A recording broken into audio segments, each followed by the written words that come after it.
Steph and I met in 2005. We made a conscious decision to try for a baby, and she became pregnant very quickly. We were both delighted, but also anxious about our journey ahead. It was the birth of our boy, Oliver. That was the start of the tensions in our relationship. Steph had post and prenatal depression, and I didn't really know how to help her. Neither of us had had previous children, and we both had our own mental health issues. She was angry and volatile and verbally abusive towards me. We were advised to go to relationship counselling, but I didn't trust it. Neither of us got the counselling or therapy we needed, and I feel guilty now. Maybe I was the reason. My focus turned mostly to our baby. I had this precious life in my hands that depended on me, on us. I would be working full-time and doing the night care. In recent years, I had learnt I have autism and ADHD. This made it hard for me to switch focus between work and home life. Tiredness you feel with a newborn baby is torturous. I'd try and sleep at any given opportunity. I'd often park and have half an hour in my car. I barely slept for the first 4 days after Oliver was born, as he had jaundice and had to stay in hospital. It's a difficult time for me. I always had this niggling feeling that I should be doing more. I felt helpless when he was crying, and I didn't know why.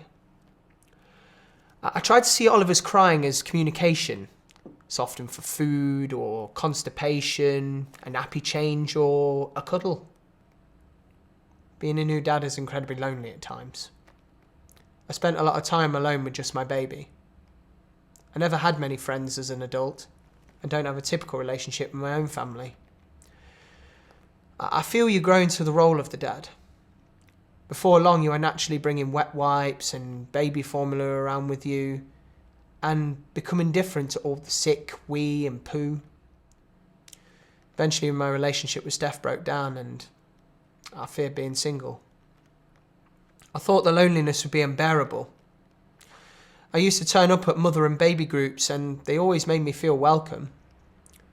Still, I did feel like I wasn't totally supposed to be there, due to the name of the group. I attended some dads and babies groups, but always found conversation awkward with the other dads. Looking back, childbirth hit us like a brick. It was traumatic. No amount of baby books prepared me for the impact that it would have on my life. But from that trauma, strong bonds have been created. There are friends and relatives that want to help. The NHS are there to help, but you have to reach out. It's important for me to keep my creative life and to exercise and to keep my mental health at its best.